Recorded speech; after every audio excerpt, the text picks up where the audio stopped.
Hello everyone, I'm Michael Serapio. Canada's housing advocate calls it a national crisis in need of national action. Tent cities and homeless encampments popping up across the country, which Marie-Josée Houle says needs to be addressed with urgency. Today, the housing advocate released a report that includes 6 calls to action, a plan to address what Houle describes as the broken system of housing available to Canadians right now. Take a listen to the debate the issue sparked in Parliament today. The Liberal-appointed housing advocate gave this government a failing grade today. She says homelessness encampments are a manifestation of how broken our housing and homeless system is. She describes it as life or death crisis. While this Prime Minister says he could have and should have done more to build housing, it shows how out of touch he is. So will the Prime Minister take this crisis seriously, follow the recommendations, and ensure people have a safe place to call home? Hear, hear, hear.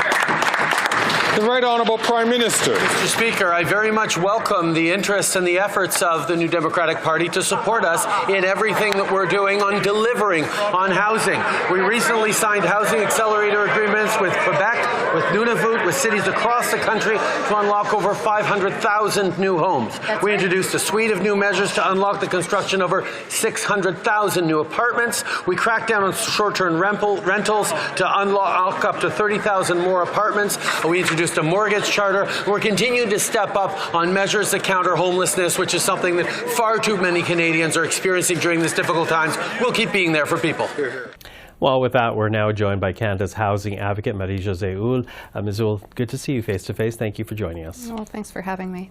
So I want to begin with that exchange that we heard in the House of Commons today. What did you make of the Prime Minister's response to the question being asked by the NDP leader? Well, the federal housing, or the federal government has been responding to the housing issues by, first of all, creating the National Housing Strategy and contributing over $82 billion around the housing issues in Canada. That being said, is it coming out fast enough? Is that money targeted at the right places? Housing as a human right is new for Canada. Was enshrined in domestic law in 2019 through the National Housing Strategy Act, which also created my position. And this is my first systemic review on a housing issue, and they received the report today.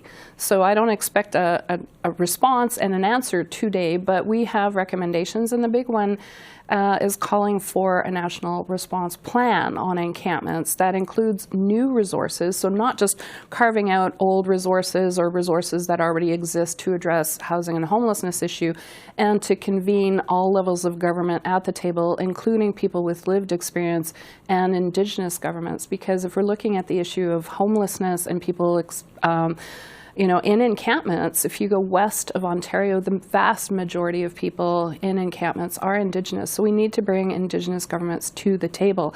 It needs to be a collaborative approach, and because what we're seeing right now is a patchwork of very different responses, and the municipalities are struggling very deeply. Some of them are taking a human rights-based approach and are doing things well, but a lot of them are taking very punitive approaches. And so we're calling for a stop to encampments and for municipalities and all governments to really focus on solutions that first address the human rights violations of people in encampments, which is lack of access to things like water, sanitation, garbage pickup, health care, and treatment of their dignity, but also their, the violation of their human right to housing. Let me jump in there, because you're sharing a lot at once right now for people at home.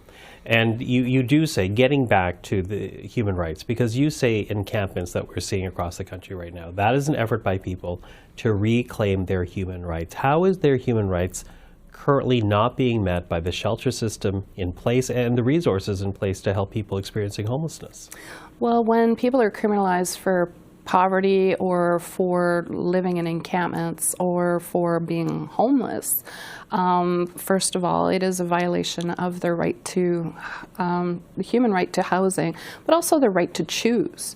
So people are choosing to be in encampments because the other options that are made available to them are not working for them. And another human rights-based approach is to work directly and engage in a very meaningful way with people with lived experience, because they are the ones who are going to be able to tell you why the solutions that are proposed to them are not working and why we've been failing at this housing crisis for the last 30 years that it's been accumulating. It's been building. So, it's a unique opportunity, and it's also one that treats people with dignity. Instead of a top-down approach, that never works. We need to work with people with lived experience. Let me jump in again, because you also lay out two things in your initial answer. One, the way it's addressed through a human rights viewpoint is something you say is successful. Punitive is unsuccessful. How do you describe a human rights perspective in addressing this issue? Well, the human rights perspective, first of all, is ensuring that everyone has the basic needs that are met. So people in encampments, that they have access to water, sanitation, food, and, like I said, health care.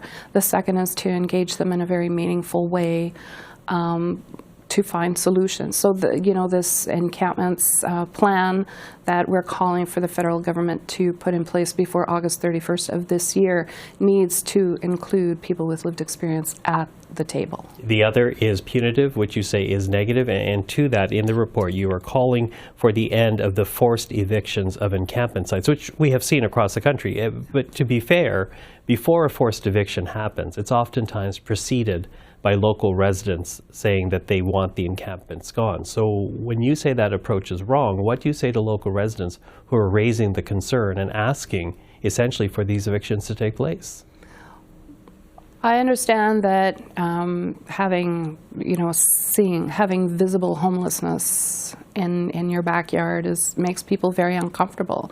It's not fun to see people freeze to death. It's not fun for anyone. And I really appreciate that the public humanizes the people in these experiences, because this is not a family camping trip. These are people that are desperate, and these are people that are deeply suffering, and these are people that have been so incredibly failed on so many levels and for so many reasons.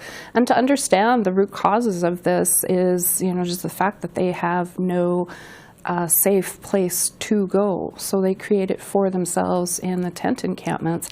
So if people are uncomfortable of seeing that and having it so close, they need to put pressure on governments to find real solutions. So not just out of sight, out of mind, or sequester people to shelters that have barriers for people, because you're going to see encampments again. I'm looking at Edmonton that just spent millions of dollars to clear encampments. And yet there's still encampments, and those millions of dollars that have been used to re-traumatize people, brutalize people, destroy their items of survival, the items that make them who they are as human beings, ID, pictures of loved ones, ashes of loved ones, this money could have been used elsewhere, and yet that money now was used to cause just deeper harm to people. We need to build trust with people in encampments in order to get them to make different choices, so that when good choices are put in front of them, that is the choice they will make. But if we continue to destroy their self-esteem and